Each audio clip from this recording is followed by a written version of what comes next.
आइए साथियों, स्वागत है आप सभी का। साथियों, हमारे हर रोज 50 प्रश्न करने की सीरीज में जो है हम सेट 5 कर रहे थे और सेट 5 के 100 प्रश्न हमने किया था। सेट 5 में और भी कई प्रश्न हैं, तो इसमें और आगे बढ़ते हैं, ठीक है।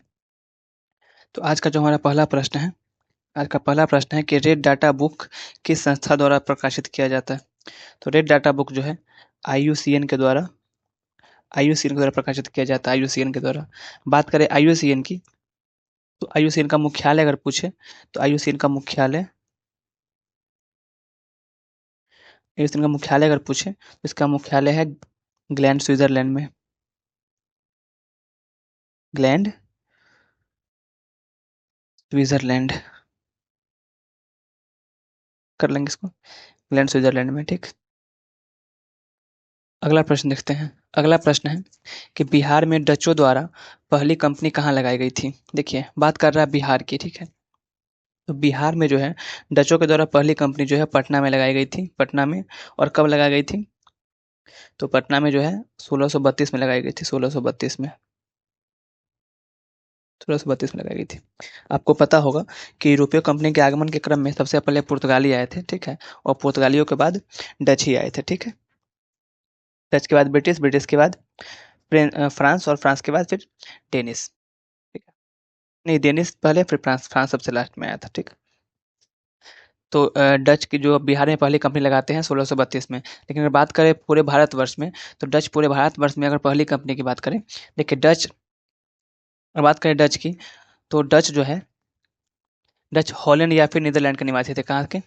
हॉलैंड बोलिए या फिर नीदरलैंड बोलिए, बात एक ही है। हॉलैंड बोलिए या फिर नीदरलैंड बोलिए, बात एक ही है। ये लोग हॉलैंड के निवासी थे, ठीक है। और एक डच की तरफ से जो है 1596 में जो पहले यात्री जो भारत आए थे, डच यात्री, वो थे कार्नेलियन हाउटमैन। कौन थे? कार्नेलियन हाउटमैन 1596 ईस्वी में पहले डच यात्री थे जो भारत आए थे, ठीक है। और उसके बाद इन्होंने अपनी पहली फैक्ट्री की बात करें, तो इन्होंने अपनी पहली फैक्ट्री 1605 में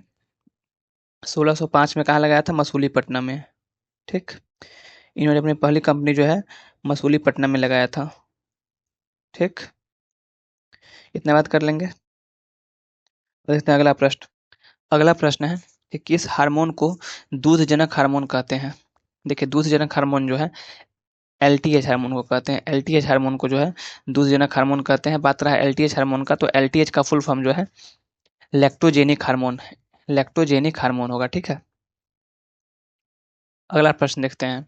तो अगला प्रश्न जो है कि आर्य समाज की स्थापना किसने की थी। देखिए, आर्य समाज की स्थापना की बात करें तो आर्य की स्थापना 1875 में, आर्य समाज की स्थापना 1875 ईस्वी में स्वामी दयानंद सरस्वती ने किया था। यही इसका आंसर हो जाएगा, स्वामी दयानंद सरस्वती, ठीक है।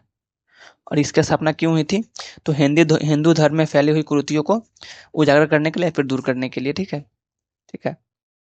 अब बात करें अगर बात करें रामकृष्ण परमहंस की, देखिए, देखिए रामकृष्ण परमहंस की, तो रामकृष्ण परमहंस जो थे स्वामी विवेकानंद के गुरु थे। स्वामी विवेकानंद के गुरु थे रामकृष्ण परमहंस। और अपने गुरु के नाम पर ही उन्हें रामकृष्ण मिशन की स्थापना की थी। रामकृष्ण मिशन, रामकृष्ण मिशन की स्थापना की थी। और रामकृष्ण मिशन की स्थापना उन्होंने की थी 1897 में। 1897 में किसने की थी? स्वामी विवेकानंद ने किया था, ठीक है। बात करें महात्मा गांधी की, तो महात्मा गांधी ने हरिजन सेवक संघ की स्थापना की है 1932 में। हरिजन सेवक संघ की स्थापना की है कब? 1932 में। इसका आंसर जो हम बता दिए पहले भी, इसका आंसर क्या हो जाएगा? दयानंद सरस्वती। अगला प्रश्न है कि बिहार का बजट कौन प्रस्तुत करता है। देखिए, बिहार का बजट हो या फिर भारतवर्ष का बजट हो, तो बिहार का बजट जो है या फिर भारतवर्ष का बजट जो है वित्त मंत्री प्रस्तुत करते हैं, ठीक है। बिहार का बजट बिहार के वित्त मंत्री प्रस्तुत करेंगे, भारत का बजट भारत के वित्त मंत्री प्रस्तुत करेंगे, ठीक है। बात करें बजट की, तो बजट की चर्चा, शाब्दिक तौर पर बजट की चर्चा की बात करें तो बजट शब्द की चर्चा पूरे संविधान में कहीं नहीं है। बजट के स्थान पर वार्षिक वित्तीय विवरण की चर्चा है। किसकी चर्चा है? वार्षिक वित्तीय विवरण, ठीक है, इसकी चर्चा है। और कहाँ है? तो आर्टिकल 112 में। कहाँ है? आर्टिकल 112 में, ठीक। इतना कर लेंगे। चलिए आगे देखते हैं। अगला प्रश्न है कि सिंधु घाटी सभ्यता के किस स्थल से जल संरक्षण का साक्ष्य मिला है। देखिए जल संरक्षण की बात करें तो जल संरक्षण का साक्ष्य जो है धोलावीरा से मिला है। कहाँ से? धोलावीरा से मिला है। ठीक है, बात करें धोलावीरा की तो धोलावीरा जो है गुजरात के कच्छ जिले में है। कहाँ है? गुजरात के कच्छ जिले में। ठीक,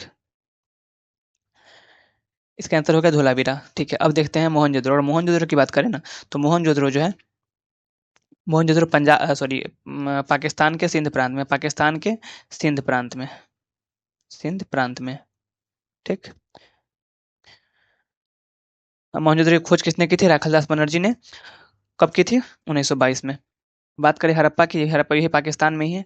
और कालीबंगन की बात करें तो कालीबंगन जो है राजस्थान में है, राजस्थान में। ठीक, राजस्थान में घग्गर नदी के किनारे, घग्गर नदी के किनारे बसा हुआ है। तो इसका आंसर की बात करें, इसका आंसर जो हो जाएगा, रुक जाइए, इसका आंसर जो हो जाएगा धोलावीरा हो जाएगा। ठीक, चलिए अगला प्रश्न देखते हैं। एक सेकंड रुक जाइए। चलिए ठीक, अगला प्रश्न है कि नाजी पार्टी के संस्थापक कौन था। देखिए नाजी पार्टी का संस्थापक की बात करें तो नाजी पार्टी का संस्थापक जो है एडोल्फ हिटलर था, एडोल्फ हिटलर। ठीक है, नाजी पार्टी का संस्थापक कौन था? Adolf Hitler, Adolf Hitler. ठीक, अगला प्रश्न देखते हैं। अगला प्रश्न है कि लाइसोसोम की खोज किसने की। तो लाइसोसोम की खोज की बात कर रहा है। तो लाइसोसोम की बात करें तो लाइसोसोम को जो है आत्महत्या की थैली का, इतना तो पता होगा आपको कि लाइसोसोम को जो है, पहले भी इसकी चर्चा कर चुके हैं कि आत्महत्या, एक सेकंड, आत्महत्या की, एक सेकंड लिखा नहीं पा रहा है इससे, आत्महत्या की थैली कहते हैं। ठीक, लाइसोसोम को आत्महत्या की थैली कहते हैं। इसकी खोज जो है डी डवे ने की है। किसने की है? डी डवे ने इसकी खोज की है, डी डवे ने। ठीक है, और बात करें रॉबर्ट ब्राउन की तो रॉबर्ट ब्राउन ने जो है केंद्रक की खोज की है। ठीक है, अगला प्रश्न है कि आपातकाल के समय कौन सा मौलिक अधिकार लागू रहता है। तो आपातकाल के समय जो है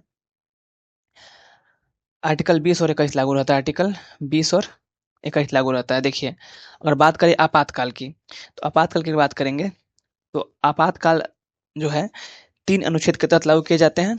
आर्टिकल 352, 356 और 360। 352 में जो है राष्ट्रीय आपात, 356 में राष्ट्रपति शासन और 360 में वित्तीय आपात। ठीक है, देखिए होता क्या है कि जब आर्टिकल 352 के तहत राष्ट्रीय आपात लागू होता है तो आर्टिकल 358 स्वतः ही लागू हो जाता है। ठीक है, और आर्टिकल 358 के स्वतः लागू होते ही आर्टिकल 358 के, देखिए 352 लागू हुआ तो 358 स्वतः लागू हो गया, और 358 के लागू होते ही जो आर्टिकल 19 है, आर्टिकल 19 में जो है वाक और मतलब स्वतंत्रता का अधिकार है, वो पूरी तरह से समाप्त हो जाता है। ठीक है, तो आर्टिकल 358 के लागू होते ही जो है आर्टिकल 19 जो है सीधे तौर पर समाप्त हो जाता है। और आर्टिकल 19 के अलावा बाकी अन्य कोई भी मौलिक अधिकार अगर समाप्त करना है तो उसके लिए जो है 359 के तहत लागू किया जाता है, 359 के तहत समाप्त किया जाता है। लेकिन याद रहे कि 359 के तहत भी हम आर्टिकल 20 और 21 को कहीं भी समाप्त नहीं कर सकते हैं। ठीक है, हम मतलब सरकार 359 के तहत भी आर्टिकल 20 और आर्टिकल 21 को कभी समाप्त नहीं किया जा सकता है। ठीक है, समाप्त हो सकता है अगर मार्शल लॉ लागू है तब। ठीक है, 20-21 बात रहा कि 20-21 में है क्या, तो 20 में है, आर्टिकल 20 में दोष सिद्धि के विरुद्ध संरक्षण है, दोष सिद्धि के विरुद्ध संरक्षण है आर्टिकल 20 में। और 21 में क्या है? प्राण और दैहिक स्वतंत्रता। अगला प्रश्न देखेंगे। अगला प्रश्न है कि यूरेनियम का अयस्क कौन सा है। अगर बात करें यूरेनियम के अयस्क की तो यूरेनियम का अयस्क जो है इसमें ऑप्शन के हिसाब से चले तो पिंच ब्लेंड है, पिंच ब्लेंड।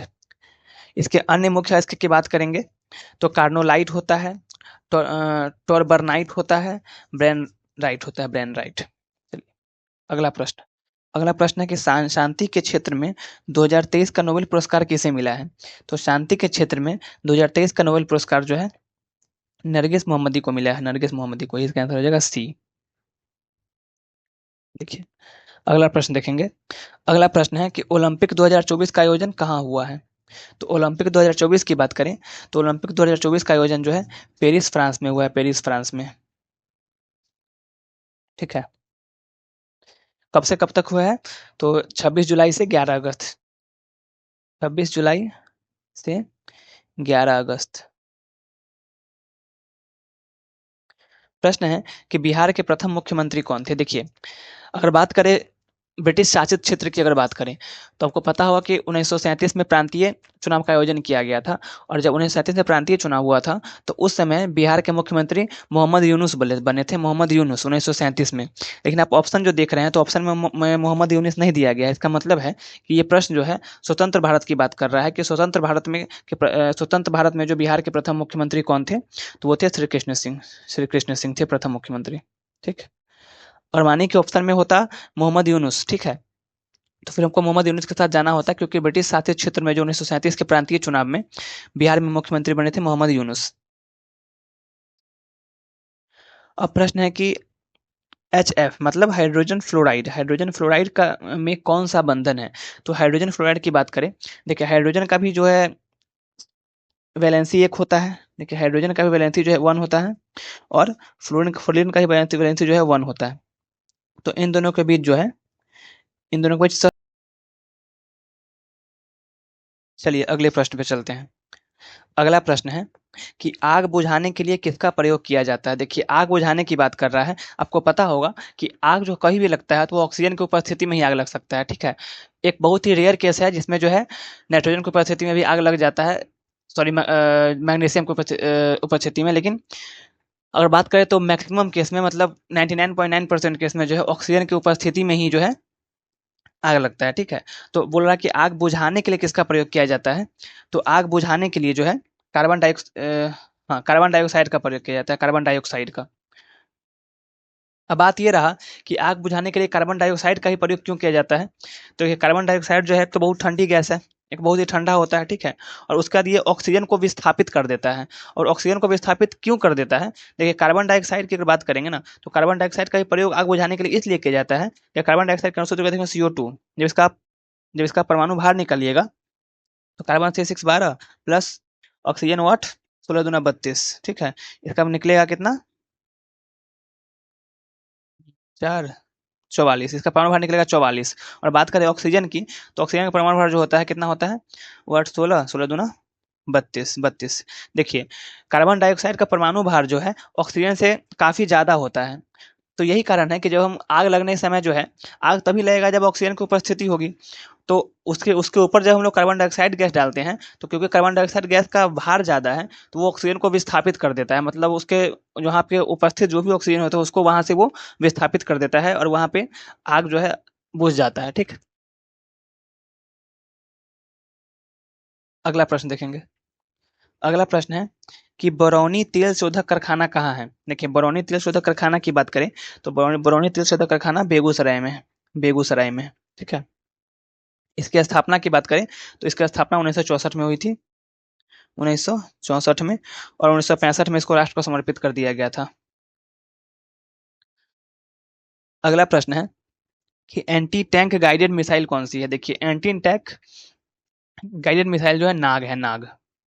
बात करें पृथ्वी की तो पृथ्वी जो है जमीन से जमीन पर मार करने के लिए कम दूरी के लिए इसका प्रयोग किया जाता है। ठीक है। और ब्रह्मोस जो है, ब्रह्मोस भारत और रूस के संयुक्त परियोजन के तहत बनाया गया। अगला प्रश्न देखेंगे। अगला प्रश्न है कि विद्युत ऊर्जा को यांत्रिक ऊर्जा में कौन परिवर्तित करता है? देखिए विद्युत ऊर्जा को यांत्रिक ऊर्जा की बात करें तो विद्युत ऊर्जा को यांत्रिक ऊर्जा में ऑप्शन के हिसाब से जाएंगे तो विद्युत मोटर, विद्युत मोटर परिवर्तित करता है विद्युत ऊर्जा को यांत्रिक ऊर्जा में। ठीक है। चलिए अगला प्रश्न देखेंगे। अगला प्रश्न है कि सूरत विभाजन कब हुआ था? देखिए आपको पता है कि सूरत विभाजन जो है 1907 में हुआ था, जिसको हम लोग सूरत फूट के नाम से भी जानते हैं। हुआ क्या था, सुनिएगा। देखिए हुआ क्या था कि 1907 के जो है अधिवेशन है उसमें कांग्रेस दो दल में बट गया था, उग्रवादी और उदारवादी। ठीक है। जिसमें उग्रवादी जो नेता थे वो ये चाहते थे कि इस बार कि 1907 का जो अधिवेशन है उसकी अध्यक्षता बाल गंगाधर तिलक करे, बाल गंगाधर तिलक करे उसकी अध्यक्षता। ठीक है। लेकिन उदारवादी दल के नेता जो थे उग्रवादी दल के नेता चाहते थे कि इस अधिवेशन की अध्यक्षता रास बिहारी घोष करे, रास बिहारी घोष, ठीक है। और इसी बात को लेकर मेन यही मुद्दा था, और इसी बात को लेकर दोनों दलों के बीच जो है मनमुटाव हो जाता है। उसके उसके बाद जो है फिर आखिरकार उस सूरत अधिवेशन की अध्यक्षता रास बिहारी घोष करते हैं। लेकिन इस अधिवेशन में जो है कांग्रेस दो भागों में बढ़ जाता है, गरम दल और नरम दल, ठीक है। गरम दल और नरम दल में बढ़ जाता है, और इसी को जो है हम लोग सूरत विभाजन या फिर सूरत फुट की संज्ञा देते हैं। अब प्रश्न है कि बिहार विधान परिषद में सीटों की संख्या कितनी है। देखिए, अगर विधान परिषद की बात करें तो आपको बता दें कि भारतवर्ष के हर एक राज्य में विधान परिषद नहीं है, ठीक है। भारतवर्ष के हर एक राज्य में विधान परिषद नहीं है, ठीक है। पूरे भारत में केवल 6 ही ऐसे राज्य हैं जहाँ पे विधान परिषद है। देखिए, विधान परिषद की बात करें तो विधान परिषद किसी भी राज्य में लागू अगर करवाना है, विधान परिषद का अगर गठन करना है तो इसके लिए कुछ प्रक्रिया है, उस प्रक्रिया से गुजरना पड़ता है। होता क्या है कि संबंधित राज्य, जिस भी राज्य में विधान परिषद को लागू करवाना है या फिर विधान परिषद का गठन करवाना है, उस राज्य में जो है उस राज्य में कुल सदस्य के मतलब विधानसभा के कुल सदस्य के पूर्ण बहुमत तथा उपस्थित मतदान करने वाले सदस्यों 2/3 बहुमत से प्रस्ताव पारित किया जाता है, जो संसद के पास जाती है। और संसद अगर उसको पारित कर देती है, संसद जो अगर उसको पारित कर देती है, तो फिर उस संबंधित राज्य में जो है विधान परिषद का गठन हो जाता है, ठीक है। वर्तमान में जो है भारत में कुल 6 राज्य में विधान परिषद का गठन किया गया है: उत्तर प्रदेश, बिहार, महाराष्ट्र, आंध्र प्रदेश, कर्नाटक और तेलंगाना, ठीक है। और इन सभी राज्यों में सर्वाधिक विधान परिषद सीट जो है उत्तर प्रदेश के पास है। उत्तर प्रदेश में 100 सीट है विधान परिषद में, महाराष्ट्र में 78 है, बिहार और कर्नाटक में 75 है, आंध्र प्रदेश में 58 है और तेलंगाना में 40 है। तो इसमें पूछ रहा है बिहार विधान परिषद में सीटों की संख्या कितनी है, तो 75 है। न केवल बिहार बल्कि कर्नाटक में भी 75 ही है। माने कि उत्तर प्रदेश पूछता तो 100 हो जाता, ठीक। आंध्र प्रदेश पूछता तो 58 हो जाता। बात करें विधान परिषद के सीटों की संख्या की, तो विधान परिषद में कम से कम 40 सदस्य और अधिक से अधिक विधानसभा के सदस्यों के 1/3 के बराबर होता है। संबंधित राज्य के विधानसभा में जितने भी सदस्य हैं उसके 1/3 मैक्सिमम हो सकते हैं विधान परिषद में, ठीक है। मान के चलते हैं कि विधानसभा में किसी भी राज्य के विधानसभा में अगर 300 सीट है, बात एग्जाम्पल दे रहे हैं, अगर 300 सीट है तो विधान परिषद में मैक्सिमम 100 सीट ही हो सकता है, ठीक है। और मिनिमम की बात करें तो कम से कम 40 सीट।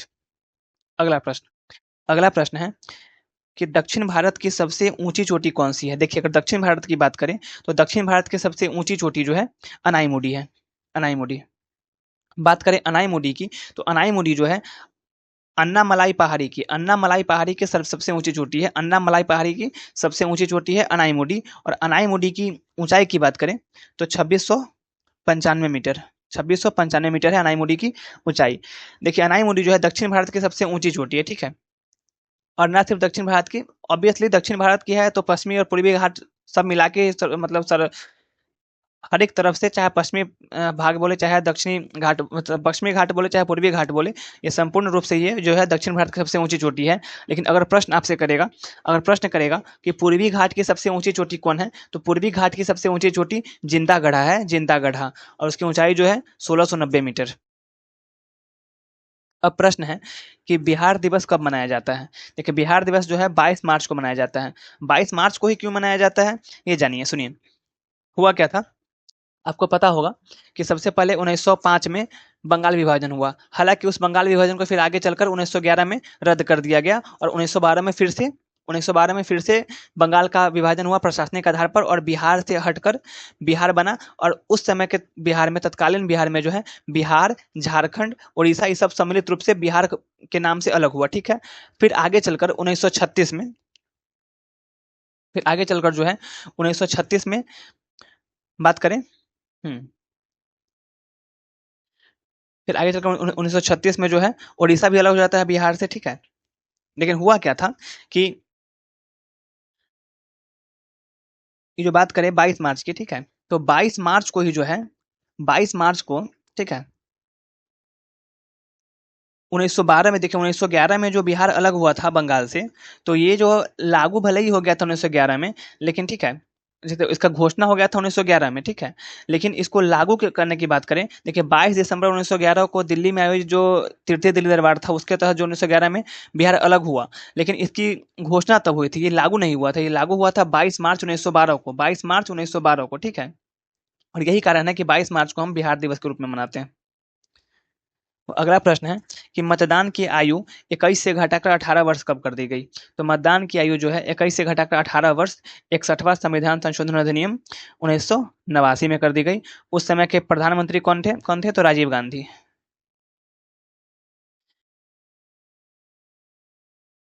चलिए, अगला प्रश्न है कि वायुमंडल किस विधि द्वारा गर्म होता है? देखिए, वायुमंडल की बात करें तो वायुमंडल जो है संवहन विधि द्वारा गर्म होता है, संवहन विधि द्वारा। अगला प्रश्न देखेंगे। अगला प्रश्न है कि आधुनिक आवर्त सारणी किसने बनाई है? देखिए, अगर आवर्त सारणी के जनक का बात करेंगे तो आवर्त सारणी का जनक जो है सबसे अच्छी तरह से जो आवर्त सारणी बनाया था वो मेंडलीव ने बनाया था, मेंडलीव ने। लेकिन आगे देखिए, मेंडलीव ने जो है, मेंडलीव के आवर्त सारणी में कुछ त्रुटियां रह गई थी, ठीक है, कुछ त्रुटियां थी। उन त्रुटियों को दूर करते हुए मोस्ले ने आधुनिक आवर्त सारणी दिया। मेंडलीव के आवर्त सारणी को ही अच्छे तरह से सुव्यवस्थित ढंग से एक सही क्रम में सजाया किसने? मोस्ले ने। तो उसी के मेंडलीव के आवर्त सारणी को ही संशोधित किया था मोस्ले। फर्क बस इतना था कि मेंडलीव जो था परमाणु भार के बढ़ते क्रम में, परमाणु द्रव्यमान के बढ़ते क्रम में हर एक तत्व को सजाया था, हर एक एलिमेंट को सजाया था। लेकिन वही मोस्ले ने कहा कि किसी भी तत्व का जो है परमाणु भार से ज्यादा, परमाणु संख्या ज्यादा आधारशील, उसके तरह से उसको, उसका आधार जो है, परमाणुओं को सजाने का आधार जो है, मोस्ले ने परमाणु द्रव्यमान के जगह पे परमाणु संख्या को बनाया, ठीक है। तो आधुनिक आवर्त सारणी जो है मोस्ले ने बनाई थी, मोस्ले ने, जिसको हम आज तक फॉलो करते हैं। अब प्रश्न है कि लघु पतन के समय क्या होता है? लघु पतन के समय जो है विद्युत धारा का मान बढ़ जाता है।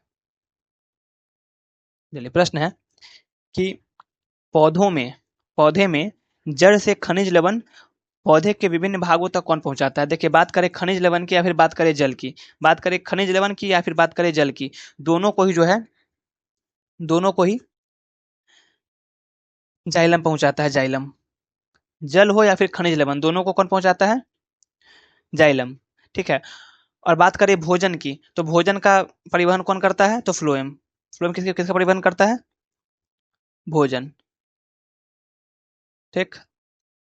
चलिए, अगला प्रश्न है कि विश्व का सबसे बड़ा नदी डेल्टा कौन सा है? देखिए, बताते हैं।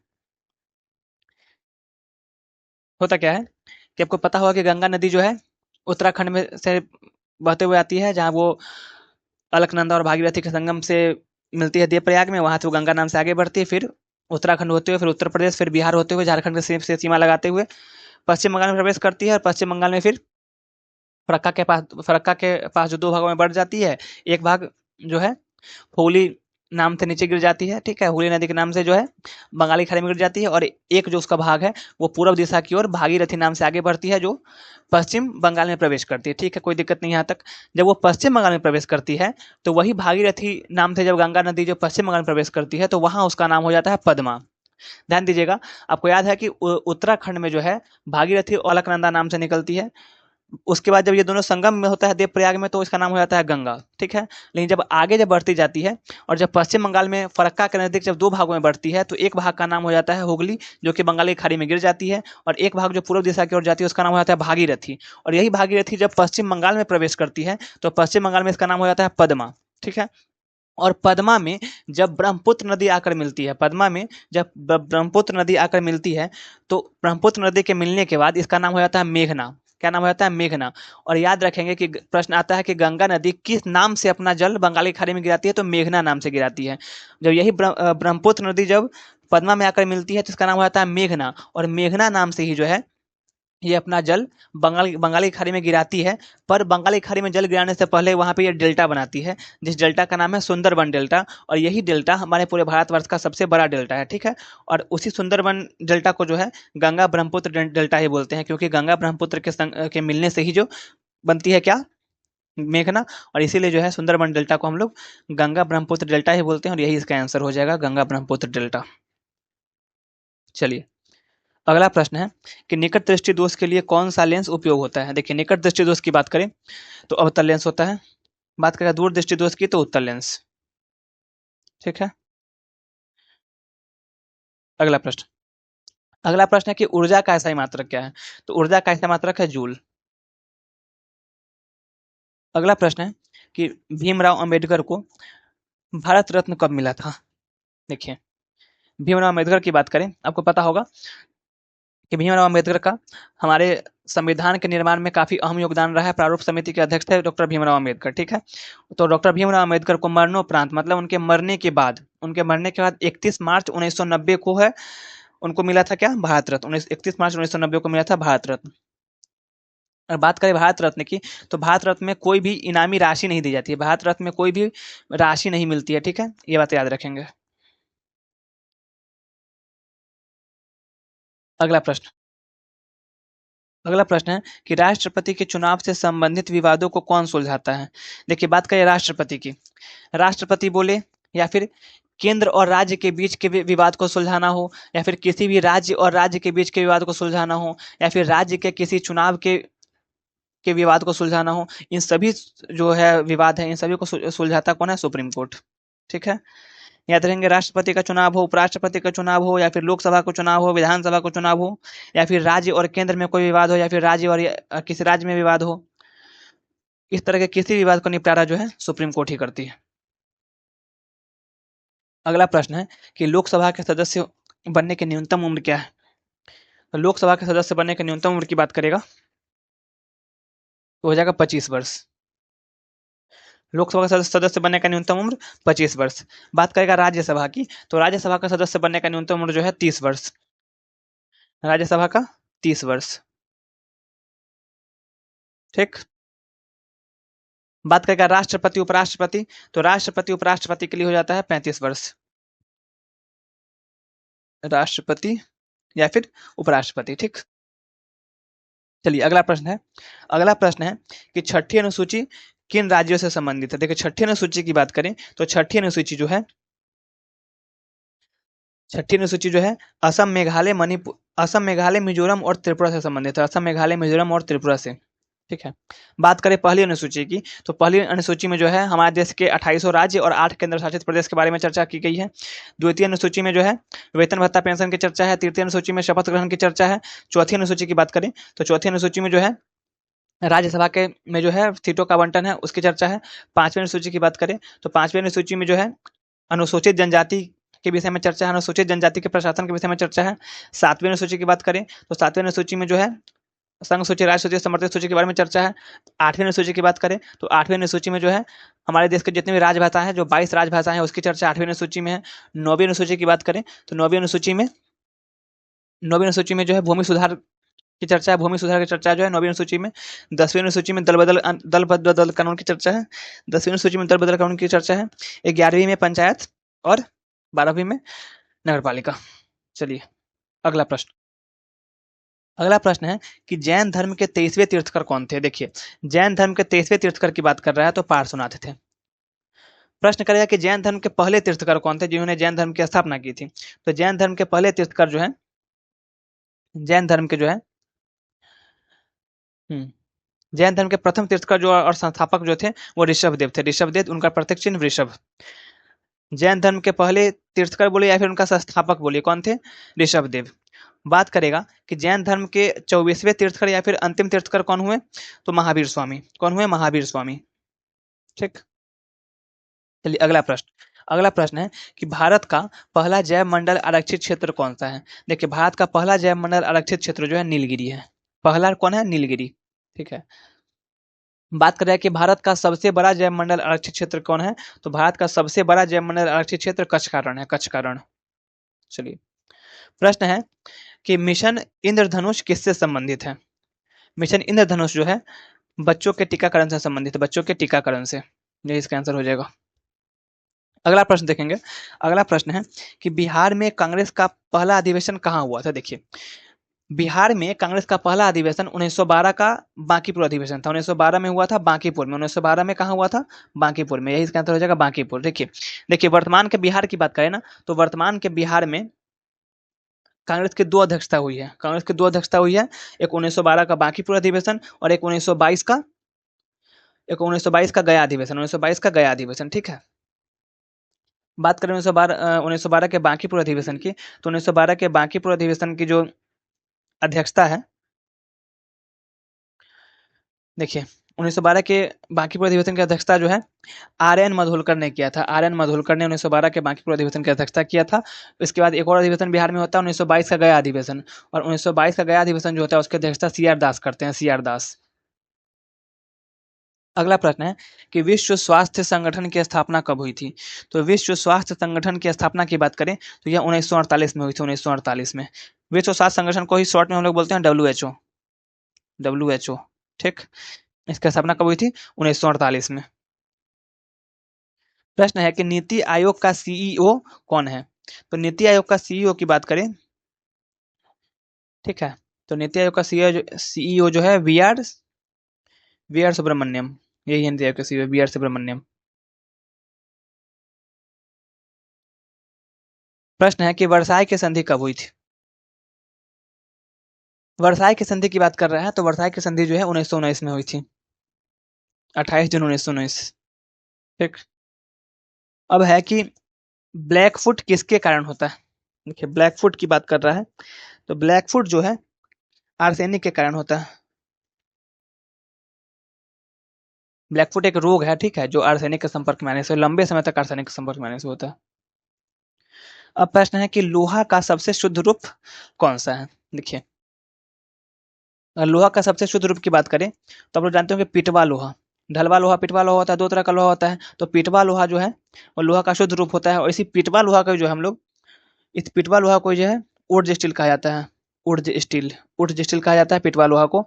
और बात करें तो पिटवा लोहा में 0.12 से लेकर 0.25% कार्बन होता है, ठीक। अब प्रश्न है कि फिजी की राजधानी कहाँ है? फिजी की राजधानी की बात कर रहा है, तो फिजी की राजधानी कहाँ है? सुवा। फिजी की राजधानी कहाँ है? सुवा। चलिए अगला प्रश्न है कि हॉर्नबिल फेस्टिवल कहाँ मनाया जाता है? और हॉर्नबिल फेस्टिवल की बात करें तो हॉर्नबिल फेस्टिवल जो है नागालैंड में मनाया जाता है, नागालैंड में। अगला प्रश्न देखेंगे। अगला प्रश्न है कि राष्ट्रपति चुनाव किस अनुच्छेद से संबंधित है? देखिए अगर राष्ट्रपति की बात करें तो राष्ट्रपति की चर्चा जो है अनुच्छेद 52 में है। राष्ट्रपति की चर्चा अनुच्छेद 52 में है, ठीक है। और राष्ट्रपति के चुनाव की जब बात कर रहा है तो राष्ट्रपति के चुनाव की चर्चा जो है अनुच्छेद 54 में है, अनुच्छेद 54 में, ठीक है। चुनाव की रीति की बात करेगा तो अनुच्छेद 55। याद रखेंगे कि राष्ट्रपति के चुनाव में कौन कौन शामिल हो सकते हैं, ये प्रश्न बार बार आता है। तो राष्ट्रपति के चुनाव में जो है लोकसभा लोकसभा और राज्यसभा के निर्वाचित सदस्य भाग लेते हैं। भारत के सभी राज्यों के विधानसभा के निर्वाचित सदस्य भाग लेते हैं, और जो भी केंद्र शासित प्रदेश जहां पे विधानसभा है उस विधानसभा के निर्वाचित सदस्य। याद रखेंगे कि राष्ट्रपति के चुनाव में सिर्फ और सिर्फ निर्वाचित सदस्य ही भाग लेते हैं, मनोनीत सदस्य भाग नहीं लेते हैं, ठीक है। और बात करेंगे कि राष्ट्रपति के महाभियोग, तो राष्ट्रपति के महाभियोग की चर्चा है अनुच्छेद 61 में। अनुच्छेद 61 में राष्ट्रपति के महाभियोग की चर्चा है, और राष्ट्रपति के महाभियोग में जो है संसद के, मतलब कि लोकसभा और राज्यसभा के सभी सदस्य भाग लेते हैं, चाहे वो मनोनीत हो चाहे वो निर्वाचित हो। देखिए आप गौर करेंगे कि राष्ट्रपति के निर्वाचन में सिर्फ और सिर्फ निर्वाचित सदस्य भाग ले रहे थे, और राज्य विधानसभा के भी निर्वाचित सदस्य भाग ले रहे थे, और केंद्र शासित प्रदेश के भी निर्वाचित सदस्य भाग ले रहे थे। लेकिन राष्ट्रपति के महाभियोग में सिर्फ और सिर्फ संसद के सभी सदस्य भाग ले रहे हैं। यही कारण है कि राष्ट्रपति के चुनाव और महाभियोग को जो है अर्ध न्यायिक प्रक्रिया की संज्ञा दी जाती है, अर्ध न्यायिक प्रक्रिया की संज्ञा दी जाती है, ठीक है। बात करें अनुच्छेद 76 की, तो अनुच्छेद 76 में महान्यायवादी की चर्चा है, 61 में बताई दी महाभियोग की चर्चा है, 52 में राष्ट्रपति की ही चर्चा है, 55 में राष्ट्रपति के चुनाव की रीति के बारे में चर्चा है। और अन्य अनुच्छेद की बात करें तो 55 में बता दी है रीति, 56 में है पदावधि, ठीक है। 56 में पदावधि, उनका पदावधि है, राष्ट्रपति की पदावधि की बात करें तो उनके शपथ ग्रहण से 5 वर्ष, शपथ ग्रहण से 5 वर्ष, ठीक है। याद रखेंगे कि मान मान के चलते हैं कि किसी भी कारणवश राष्ट्रपति के चुनाव में अगर देरी होती है तो जब तक अगला कोई राष्ट्रपति नियुक्त नहीं हो जाता है तब तक पूर्व के राष्ट्रपति ही जो है वही जो उस पद को संभालते हैं, ठीक है। अनुच्छेद 72 में राष्ट्रपति की क्षमादान शक्ति की चर्चा है, ठीक है। अगला प्रश्न देखेंगे। अगला प्रश्न है कि बाबर की मृत्यु कब हुई थी? तो अगर बाबर की मृत्यु की बात करें तो बाबर की मृत्यु जो है 1530 में हुई थी, 1530 में। अब प्रश्न है कि चतुर्थ बौद्ध बौद्ध संगति कब हुई थी? देखिए, चतुर्थ बौद्ध संगति की बात तो करेंगे, पहले सुनिए। अब तक टोटल जो है 4 बौद्ध संगति हुई है, 4 बौद्ध संगति हुई है, ठीक है, 4। इन 4 में जो है प्रथम बौद्ध संगति हुई थी राजगृह में। प्रथम बौद्ध संगति राजगृह में, और उस समय जो शासन काल था अजातशत्रु का। शासक कौन था? अजातशत्रु। प्रथम होता है राजगृह में 483 ईस्वी पूर्व में। शासक होता है उस समय अजातशत्रु, और उसका अध्यक्ष बनता है महाकश्यप, ठीक है। और बात करें द्वितीय संगति की, तो द्वितीय संगति होता है वैशाली में। द्वितीय संगति वैशाली में होता है 383 ईस्वी पूर्व में, और उस तरह का शासक जो है कालाशोक, शासक कालाशोक, और अध्यक्ष सुबुगामी, अध्यक्ष सुबुगामी। तृतीय संगति की बात करें तो तृतीय संगति होता है पाटलिपुत्रा में। तृतीय संगति कहाँ होता है? पाटलिपुत्रा में, 250 ईस्वी पूर्व में। उस समय का शासक होते हैं अशोक, शासक कौन होते हैं? अशोक। और इस बौद्ध संगति की अध्यक्षता कौन करते हैं? मोगलीपुत्तिश, ठीक है। यह तृतीय बौद्ध संगति काफी फेमस है। काफी बार प्रश्न है कि तृतीय बौद्ध संगति की अध्यक्षता किसने की है? तो मोगलीपुत्तिश ने। और उस समय शासक कौन था? तो अशोक था, ठीक है। अब प्रश्न कर रहा है कि चतुर्थ बौद्ध संगति, तो चतुर्थ बौद्ध संगति की बात करें तो चतुर्थ बौद्ध संगति जो है कनिष्क के शासनकाल में हुआ था। कनिष्क के शासनकाल में हुआ था, कनिष्क के शासनकाल में हुआ था, ठीक है। और हुआ कहाँ था? तो कश्मीर के कुंडल वन में, कश्मीर के कुंडल वन में हुआ था चतुर्थ बौद्ध संगति। शासक कौन थे? कनिष्क, ठीक है। और इसकी अध्यक्षता किसने की थी? तो वसुमित्र ने। अध्यक्षता किसने की थी? वसुमित्र ने। चलिए, तो इस तरह से जो है हमने सेट 5 में जितने भी ऑब्जेक्टिव प्रश्न, एमसीक्यू टाइप प्रश्न थे, इन सारे प्रश्नों को अच्छे से कर लिया है, ठीक है। इस सेट में कुल 148 एमसीक्यूज प्रश्न थे। इसके बाद ही प्रश्न है, लेकिन वो वन लाइनर प्रश्न है। देखते हैं अगले जो है सेट में, या फिर अगले लेक्चर में हम लोग ट्राई करेंगे कि वन लाइनर प्रश्न को लाया जाए, ठीक है। बाकी इस सारे प्रश्नों को आप अच्छे से करेंगे, और कोई अगर समस्या हो या फिर सुझाव हो तो आप कमेंट बॉक्स में लिख सकते हैं, ठीक है। और इन सभी के लिए अब हमारे YouTube channel the exam syndicate को सब्सक्राइब कर लें, ठीक है। मिलते हैं फिर अगले वीडियो में, तब तक के लिए धन्यवाद।